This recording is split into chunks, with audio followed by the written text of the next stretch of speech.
বাচ্চার কণ্ঠটা কেমন হয়েছে ঠিক আছে আপনারা কমেন্টে জানাবেন।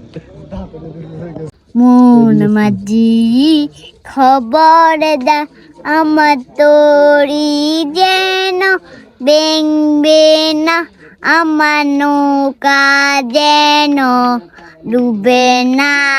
মন মাঝি খবর দা সারাদিন হাতে নৌকার খাঁচা।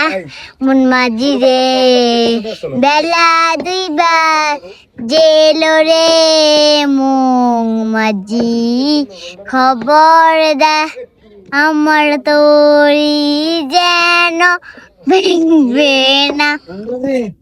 এই ভিডিওটা কেমন হয়েছে, বাচ্চার কণ্ঠটা কেমন হয়েছে ঠিক আছে আপনারা কমেন্টে জানাবেন। খবরদার আমার তোরি যেন